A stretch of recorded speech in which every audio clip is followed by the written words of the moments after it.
Greetings all, F-Man here. Welcome back to Assetto Corsa, and welcome back to the showroom, and no, your eyes do not deceive you. What lies before you right now is an incredibly lifelike representation here in Assetto Corsa of a mid-2000s Ford Crown Victoria Police Interceptor model. What is going on here? Some of you may well be doubting my sanity at this point, because, well, I did recently change the channel name. However, I assure you, my beloved audience, that's the only thing that's changed recently. I am still well within possession of all of my faculties. However, this is challenging that a little bit, because it may well be the wildest thing that I have seen in quite some time in Assetto Corsa, and it's so wild in that it is utterly mundane. This is the kind of car that you will still regularly see on many American streets, and you see this car quite often because, well, as the Police Interceptor moniker may well belie, this was, and in many places still is, a very popular car in use by many municipal and state-level police departments around the United States. So, it's a workhorse, it's a very common sight. But because of that, it's got a pretty interesting novelty factor because, well, most of us know these as cop cars, although there have been many versions of these cars over the years sold in the civilian market as well. What is it? It's a mid-2000s Ford Crown Victoria, really. However, officially, the producers of this mod call it the Spec P71.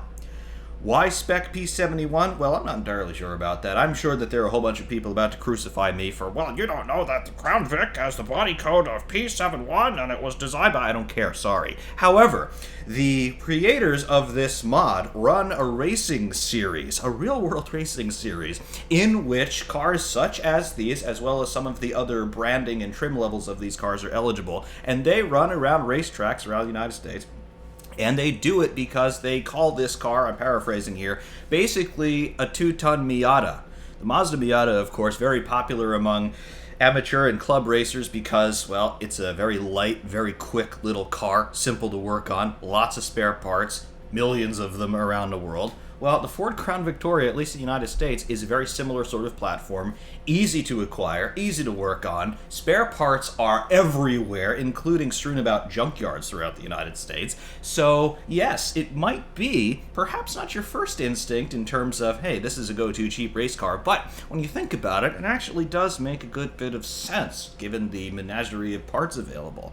Also, what you've got available on this car, though, is you've got yourself quite an interesting package here. We have got a 4.6-liter V8 engine, 2-valve per cylinder, overhead valve, with a central singular push rod camshaft there. That's pretty interesting. But we do have rear-wheel drive. We have got short, long-arm suspension, particularly on the front end, where we've got independent suspension with McPherson struts as well.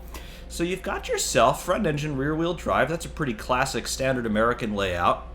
Very popular among sports cars such as the Chevrolet Corvette, at least up into the C8 generation. So it's got some pedigree there. We've got independent suspension. We've got ourselves kind of the groundwork of a car that might actually be somewhat capable on the track. V8 power. You can never really go wrong with V8 power. Surely we've got ourselves some 5 or 6-speed Tremec transmission in the back. No. This is where it all starts to fall apart a little bit, but it's also where this mod comes into its own, but we will get back to that. Spec P71 Racing Series are the people who run this real-world racing series, and they are also the people who have produced this mod. Link in the description into where you can get it.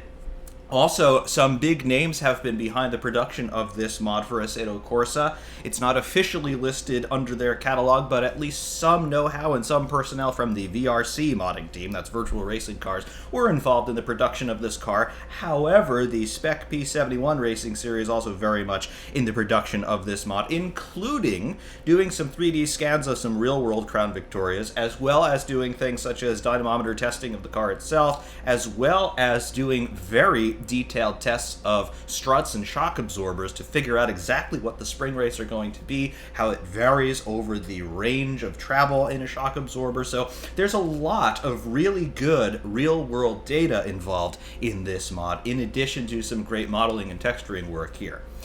Of course, it can only go so far because, well, it's a Ford Crown Victoria, it's an ex-cop car, and, I mean, how exciting can it really be? We mentioned that we've got a little bit of a slushbox transmission. We do.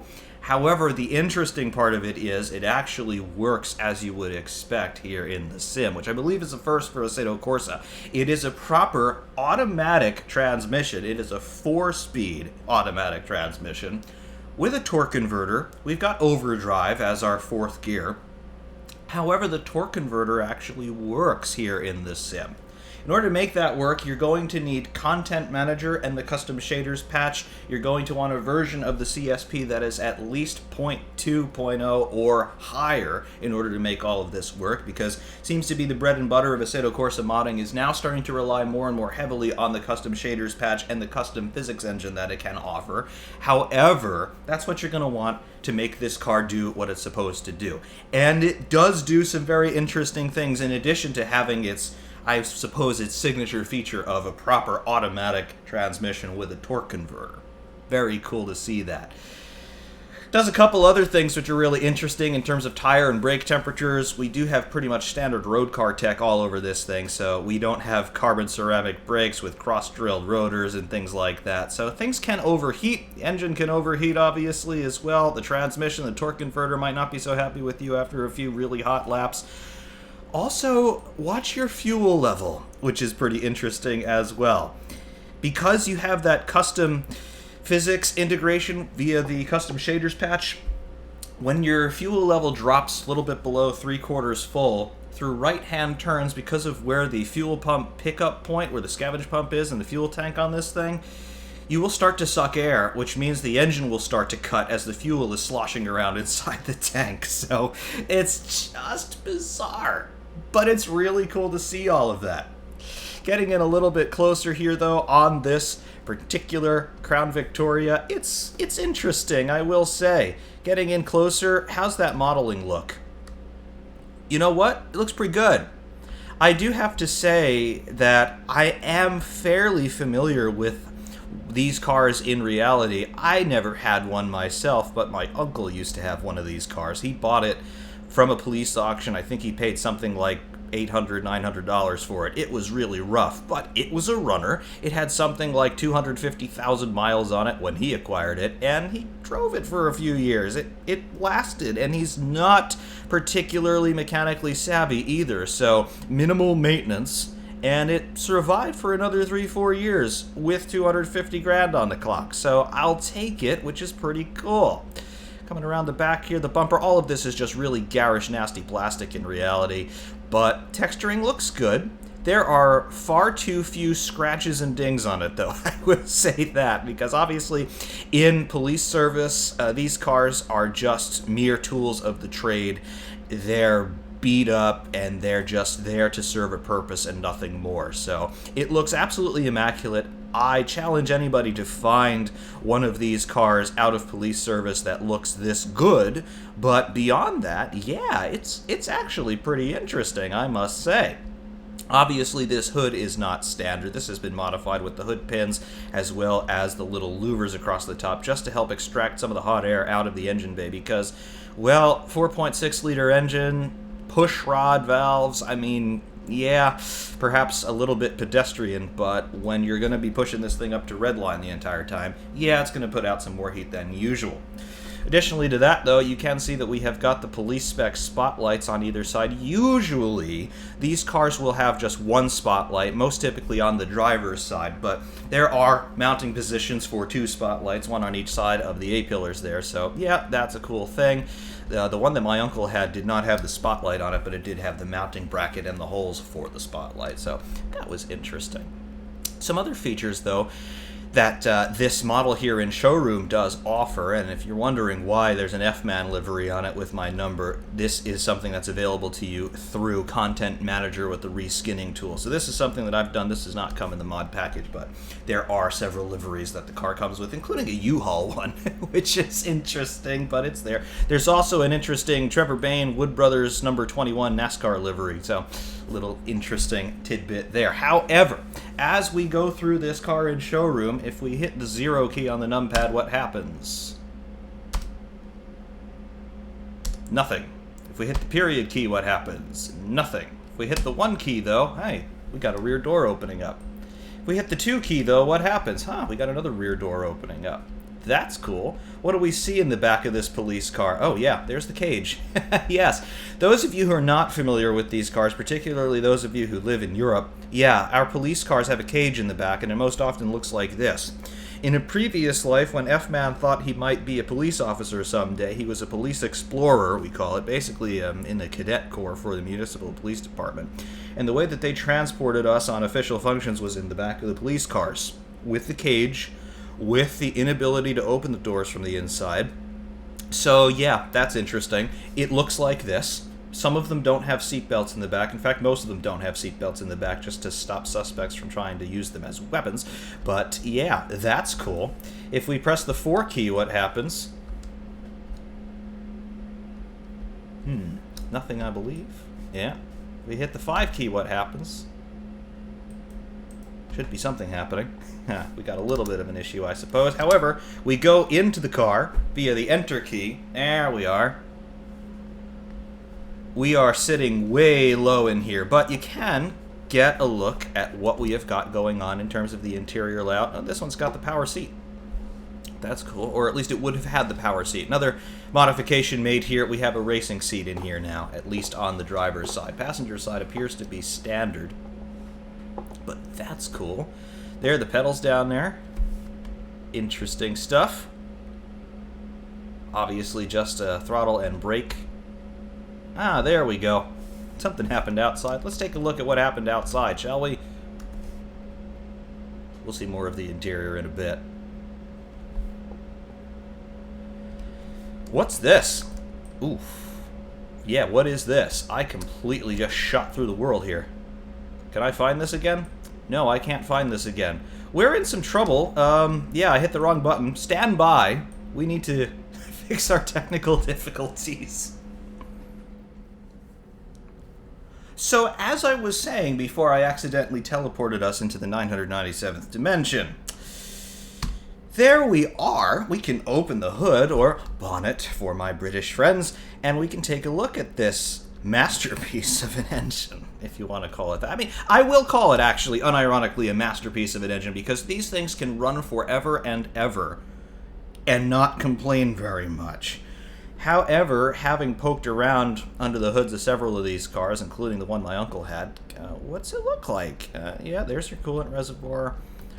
There's your fuses, battery, wheel well, brake booster and master cylinder is there. PCV, oil filler cap, obviously the valve covers, alternator up top. Then coming down here, I believe this is the AC pump or compressor. This is one of the idler pulleys. Down here is the crank pulley. There's the fan. Electric fan on this one, I think.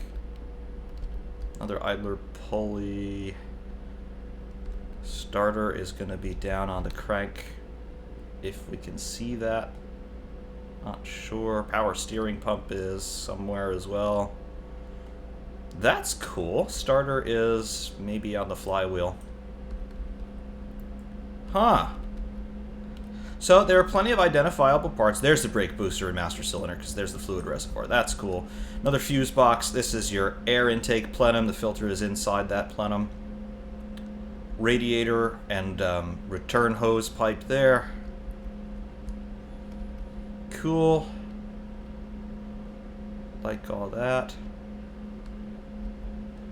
And the hood latch mechanism. This is difficult to find when you're not that familiar with the car, because you can see this front sill of the top of the bumper. This doesn't move, obviously. So you got to reach in and then down and find the little paddle here to flip this over to the left. Car right, your left, to open the hood. And yeah, sometimes you can't find it that easily, but once you're familiar with it, it's okay. Nice. Plenty of identifiable features in here, and far more modeling than you typically get under the hood of most Assetto Corsa mods, so I like that very, very much. Otherwise, though, I've got to say that beyond a lot of the things that you can see here in showroom view, and there is a lot to see in here, and it's done very, very nicely, The real calling card of this mod is how it drives and what it's like to pound around with on a track. So that is exactly what we shall do presently. Stand by. Welcome to Laguna Seca, the dry lagoon, or the dry lake, which currently in California is not so dry. In fact, it's more of a lake at the moment, or so I have heard. Regardless, here we are in the natural sunlight outside of showroom view, and yeah, the Spec P71 still looks just as good out here as it does in showroom. Very, very cool stuff. And yep, nice reflections, textures look good, speckling in the paint. That actually looks pretty authentic, I've got to say. Nice. Really, really nicely done. There's the stock Kunos driver who is, fitting well enough in that seat. That's cool. There is our dashboard. 69 miles on this one. Nice. With our idiot lights, airbag been disabled, of course. We're out of fuel. We have got a maintenance light. We have got oil pressure, check engine, and battery voltage. Because we've got no fuel in it right now to keep the engine quiet, although it's not all that loud, particularly not on idle. However, going into the setup screen, what have we here? There's our fuel zeroed out to keep everything quiet. However, we've got ourselves our gear display. We can't change anything in terms of our gear ratios, but the final drive we can change from a 3.55 to a 3.27, which in theory, assuming no friction and a vacuum, means a top speed of 319 or 346 kilometers per hour. We'll keep this in the shorter ratio here. Tires, we have got one tire compound, Firestone Indy 500 Street. So, yeah, that's what it is. They're road tires. Starting pressure, 32 psi all around. The range of adjustment goes from 32 in the beginning to 25 at the low end, all the way up to 50 at the high end. So we'll keep things at default here, 32 psi. Maximum fuel capacity is 72 liters. Put that on board and the engine fires up. We'll take the fuel out again for the moment. Electronics, we do have anti-lock brakes as you'd expect on a road car. We can turn that off if you want. Alignment, camber in tow just on the front end. Drivetrain, we have a differential. We have a limited slip differential or an open diff. The LSD is stock, so we'll keep it there. Generic, we have an ECU tune from Ortiz Performance, or we have stock. This tells you that the performance version has 222 rear wheel horsepower, or the stock version is 213 rear wheel horsepower. Cool.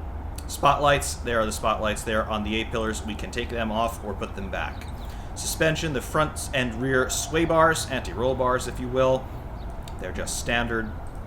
A couple of different ranges of adjustment there. We've got a performance front sway bar if you want. Improve the handling a little bit. And then your pit stop strategy is unchanged from anything in default. Into the cockpit, can we still call it a cockpit or a cabin? Whatever. From the driver's seat, there's the dashboard. Obviously big analog gauges as you would expect with the idiot lights as we saw. Let's put some gas in it. 72 liters worth of gas. The engine comes up to its idle speed of about 800, 850 RPM. And it starts to tick on over. Now, as we are sitting in here, there are a couple things that we should point out. First of all, you've got the clock. You can see the clock there in the lower left of the dashboard there, showing the engine RPM. We're at about 750 RPM on idle, actually. Water temperature in degrees C. And then obviously our lap time and our lap number. We'll have a live delta as well once we cross start finish. We have our gear position indicator. We've got park, which we can't access, reverse, which we can access, but hopefully we won't need. Neutral is the default. We've got drive, 2 and 1. When we start to upshift via our paddles, I'm on the brake. Upshift number 1 goes into first gear. This is low gear or first gear for most automatic transmissions. This is only first gear. Upshift again, you go into second gear. This, on most automatic transmissions, gives you an automatic shift between 1 and 2, but it will not go above second gear. The third upshift puts you in drive with overdrive off. So this is 1, 2, and 3 with automatic shifting, and fourth upshift puts overdrive back on. So now you are in automatic all 4 gears, all done on their own, up and down. Nothing to do, no clutch, no nothing, because we have a torque converter. No more upshifts are possible. As we downshift, we have overdrive off, so this is 1, 2, 3, now 1, 2, now 1, now back to neutral, one more downshift, that brings us into reverse, and that's it. So back to neutral, and that's where this car is going to be happy to sit. Interestingly enough, you can control this manually to an extent if you want, just like you can in an actual automatic car. With some caveats, where there are some lockouts in terms of where it will not let you downshift if you're going too fast or if the engine revs are too high or some combination thereof. We'll try and demonstrate some of that. However, just to get this thing running out of the pits here, put on a brake, we will upshift into 4th gear, which again is all automatic. So now we have all the gears, they'll all come in individually at their own time. And we will go. You'll see that I have got a clutch input there. Just ignore that. That is all automatic. As I come off the brake with no throttle, the car immediately starts to roll forward as you would expect in gear with a torque converter automatic. That's really cool. I feed in some throttle, the revs come up, and we just start going.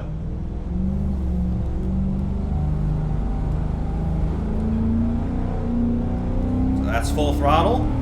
In 1st gear. There's 2nd gear. Come off the throttle and it's coasting. I come onto the brake now. All the shifting is happening on its own. There was a downshift. Kind of unsettled the rear a little bit, but there was rear locking for the moment.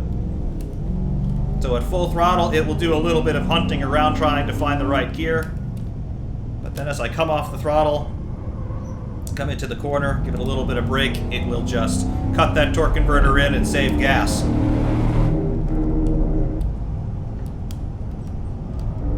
Very cool.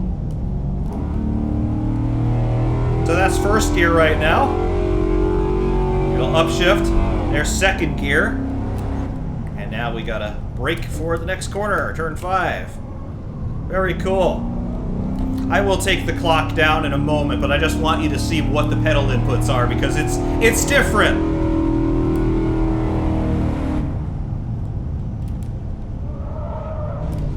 Tire's already complaining a little bit.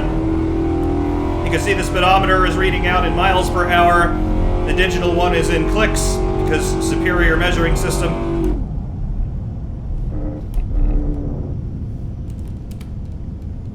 Very nice, very smooth force feedback. Of course, we're doing no speed at all.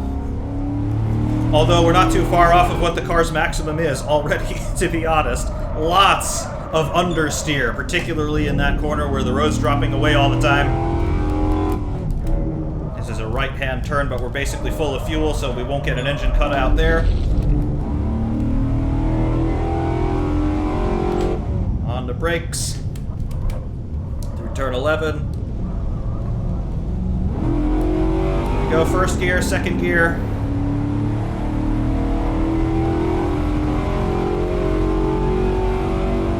Third gear.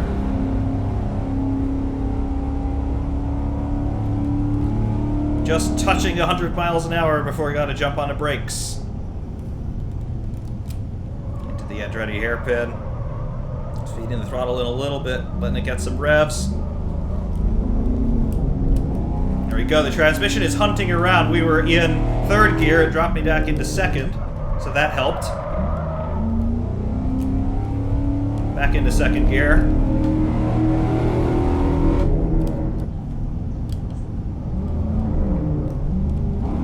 Lots of hunting around with that gearbox. Again, it's just trying to figure out the best difference between the torque demand that I'm asking for and what the car is currently doing in terms of wheel speed and engine speed. All happening through the CSP.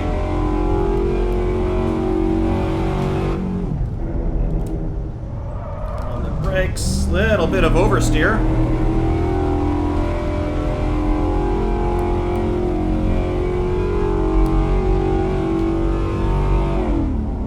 Into the corkscrew. Those brakes are already well hot. And of course it's just steel brakes on a road car, so they will hold on to that heat, which means brake fade will be a thing.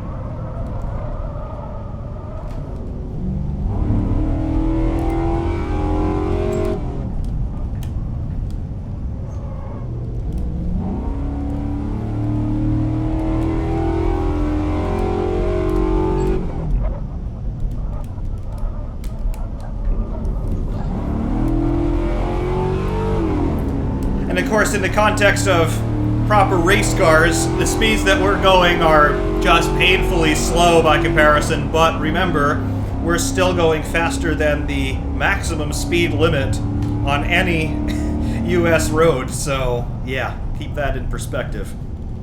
The car is not designed to be doing what it's doing, but it's doing it so far.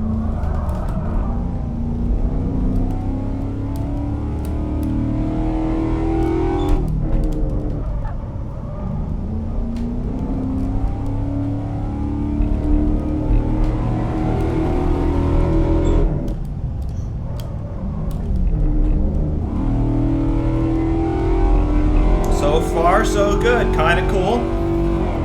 There is such a strange feeling driving a car in a sim with an automatic transmission. And I'll tell you, in the real world, I drive an H-pattern manual. In the sim, we are either driving an H-pattern manual, or most of the time we're dealing with a sequential of some flavor, whether you use a stick or you're using paddles. You are always involved with the transmission, particularly in sim racing. This, to have no input with it whatsoever, you're completely at the mercy of the algorithm, really. It's just really weird. Definitely not something I'm used to, either in reality or in the sim, particularly in the sim. It's been several months since I've driven an automatic road car even, but in sim racing, I don't think I've used automatic gears since I was about 7 years old. So this is really something different.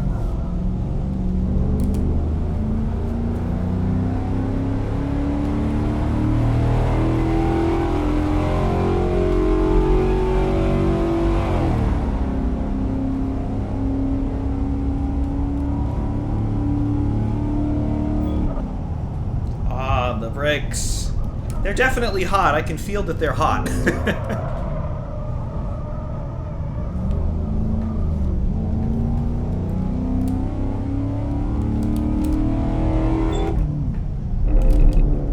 What's the thing feel like, driving-wise? It's heavy.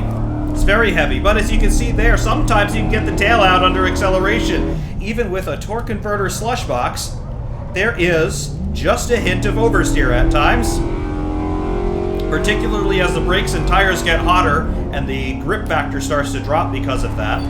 Yeah, you can actually get the tail out under acceleration, and it's interesting. Most of the time, though, the car is just kind of plush. Obviously, the civilian variants of this car, which are effectively no different from this other than they have more upholstery, they are designed for comfort.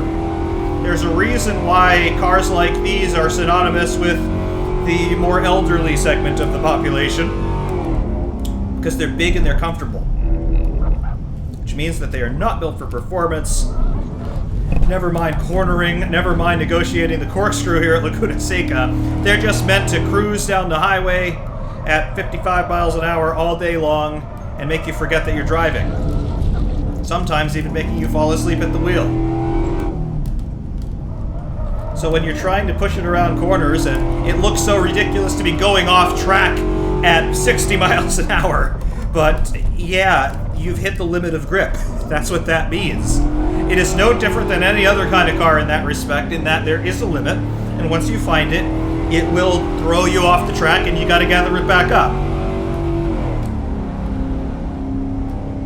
We set our fastest lap of the session even with an off. So there is a performance margin to find. You can find it, and once you do find it, just like anything else, just like the premier level open wheelers or GT3 cars or GTP prototypes, you have to respect it. It's just an entirely different envelope of performance, and the ways in which this car tells you about it is very different from most other cars because everything is in slow motion. Everything is magnified relative to a proper race car because the suspension is so soft, the steering is so non-linear in terms of the way that it responds to you. You're turning the wheel quite a bit before you get any appreciable nose movement. In a race car, 90-degree steering lock, I'd be spun off into the next county at that speed, relatively speaking. But nope, not this thing. You're just navigating this ocean liner of a thing across the ocean of tarmac.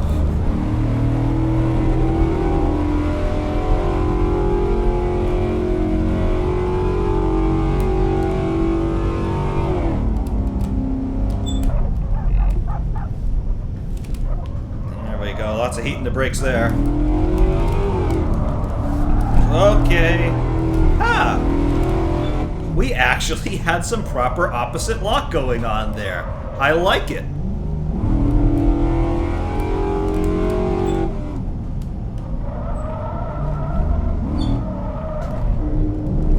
Kept it on track. I kept it on track.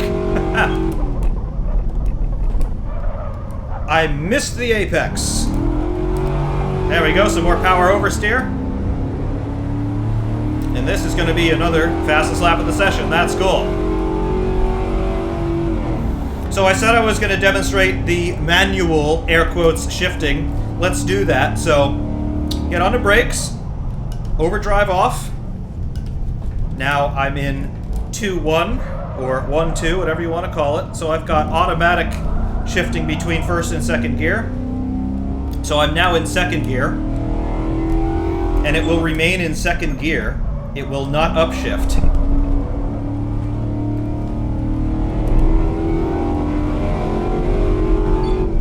Which on this track is actually not that big of a deal. We will redline it here, though.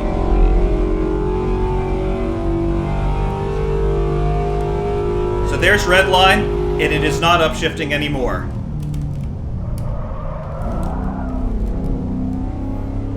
If I want to upshift into third, I can do that manually. So now I'm in third. I can drop back down into second, provided that I'm not over speed. So that's kind of cool. Again, just like a standard automatic, I'll upshift into third. Now I'm in third.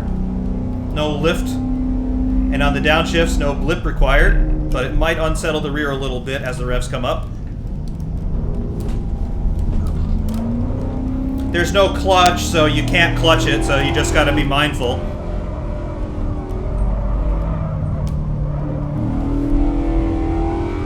Second gear.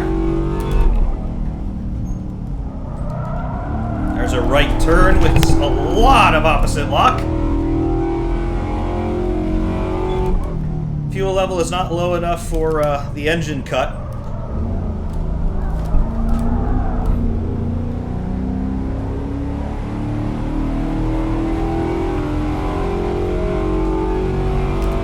Third gear will enable overdrive. It goes into overdrive for a moment, or fourth gear, but then it comes back down into third. There's third, there's second. Cannot downshift into first yet because I'm still going a little fast. That is kind of cool. But now I can downshift into first. There we go. There's first gear. And it will not upshift. I can't drop it into neutral either. But if I take off in 2,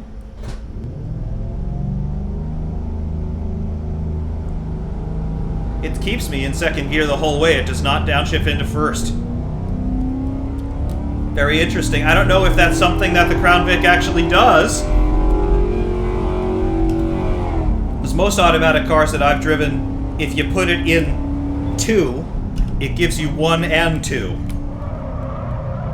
But here, apparently, it just gives you second gear, which is interesting. Try that again.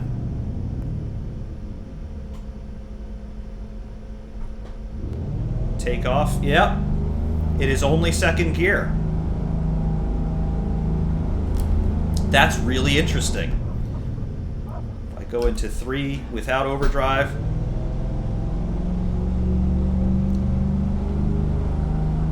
Interesting. That's really, really interesting. I did not know it did that.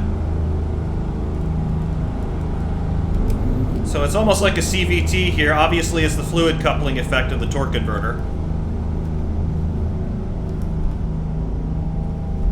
And then as the engine speed matches the wheel speed, it'll start to increase in unison. There we go. That is super interesting. But we go into overdrive, and now it's going to take care of the shifting by itself in totally automatic mode. Cool.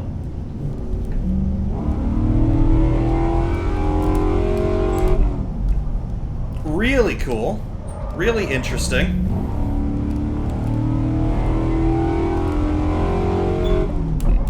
We'll head into the pits here.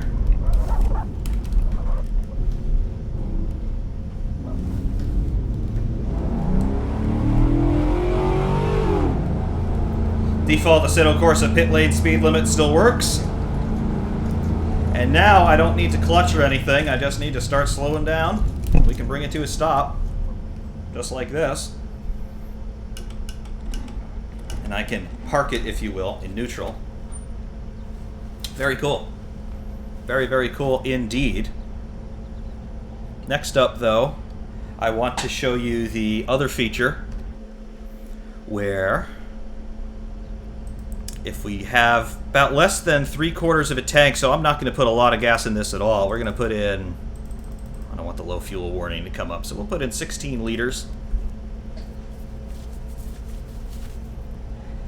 Through right-hand turns in particular, we should note a cutoff on the engine because the fuel is sloshing around and it's moving away from the scavenge pump in the tank. So back into drive. There we go. We'll do a burnout, why don't ya?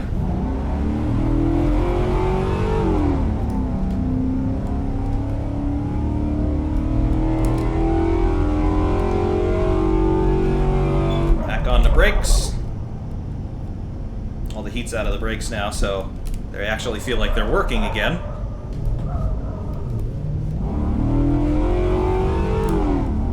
Now through some right-hand turns with any appreciable speed, maybe even this one, you should note the engine cutting out.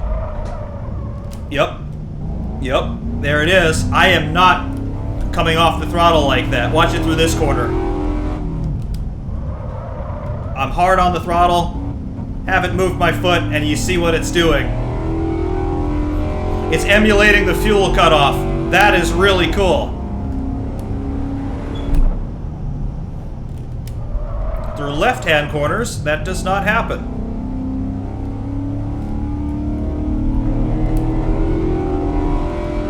Bit of a faster left-hander coming up. That should not happen here either. Nope, it has not happened.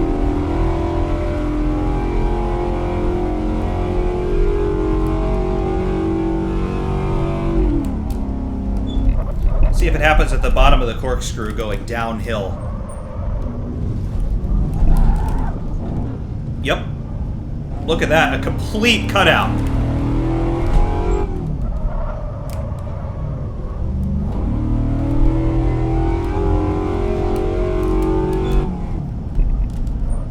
Here, right-hander, yep.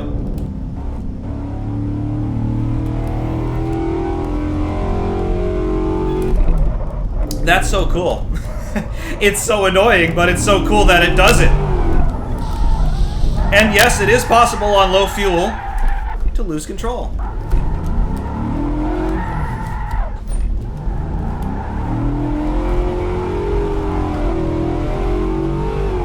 Now those rear tires are real hot.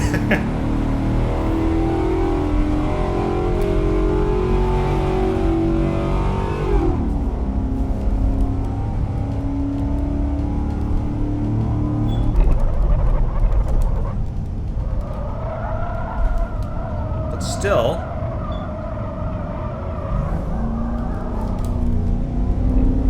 feels more or less like a Crown Vic. I've really got to say, it is interesting all in all, very interesting to have this car in Assetto Corsa. I probably will never drive one of these again in reality. Not that I particularly enjoyed the experience when it did happen. However,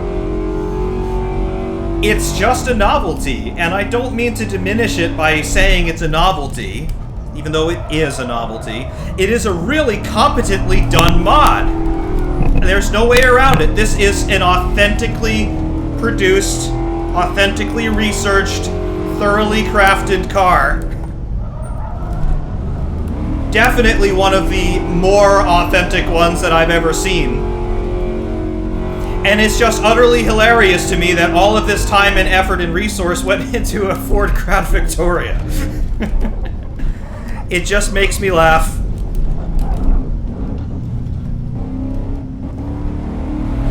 It's fun. It's funny. And it's hilariously bad. But it's not bad because the mod is bad in any way, because it's not. The car is just awful in comparison to, of course, all of the more typical things that you might be enjoying your sim time with.